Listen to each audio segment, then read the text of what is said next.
সোমবার সকালে টঙ্গীর তুরাগ নদীর পাড়ে বিশ্ব ইজতেমা ময়দানে তাঁবুতে থাকা খিত্তার সাথীদের সাথে মুচকারা অনুষ্ঠিত হয়। সকাল থেকে নজমের জামাতের সাথীদের সাথে বয়ান করেন ভারতের মাওলানা আহমেদ হোসাইন।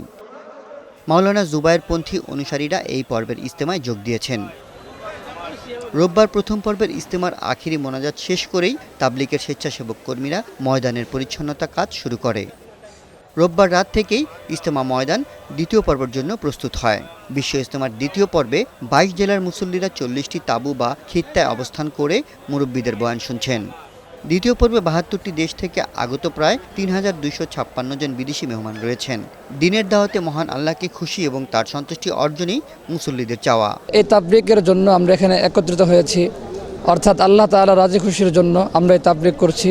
এই জায়গায় অবস্থান করছি একমাত্র আল্লাহর দিনকে বুলন্দ করার জন্য, গোটা পৃথিবীতে এই দিনকে ছড়িয়ে দেওয়ার জন্য। আমরা এখানে অংশগ্রহণ করতে পেরে অনেক খুশি। আমি এরকম আল্লাহর রাস্তায় আসি, আল্লাহ পাকে রাজি খুশির উদ্দেশ্যের জন্য আসি। যে সমস্ত ময়লাগুলো রয়েছিল তা আমাদের সাথী ভাইরা সহ সিটি কর্পোরেশনের ভাইরা যথেষ্ট আন্তরিকতার সাথে কাজ করে মাগরিবের আগে তা শেষ করেছে এবং মাগরিবের পর থেকেই মাঠ প্রস্তুত ছিল এবং গতকালকে মাগরিব থেকে আমাদের দ্বিতীয় ধাপের অর্থাৎ ২২টি জেলা সহ ঢাকার বাকি অংশ যে অংশটা আজকে আনুষ্ঠানিকভাবে শুরু হচ্ছে। ইজতেমা নির্বিঘ্ন ও শান্তিপূর্ণ করতে আইনশৃঙ্খলার প্রস্তুতি রয়েছে বলে জানিয়েছেন গাজীপুর পুলিশ কমিশনার। আমাদের যে নিরাপত্তা ব্যবস্থা যেটি ছিল প্রথম পর্বের প্রথম ধাপের, সেই একই নিরাপত্তা এখন আমরা কন্টিনিউশন করছি।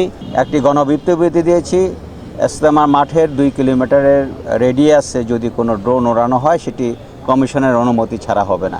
এতে করে আমরা সাবোটেজ যদি কেউ করতে চায় সেই সাবোটেজ থেকে জনগণকে রক্ষা করতে পারবো। এবারে ইজতেমা আয়োজন নিয়ে মুসল্লিরা সন্তোষ প্রকাশ করলেও দুই গ্রুপের হিংসাত্মক বিভাজন থেকে মুক্তি চেয়েছেন তারা।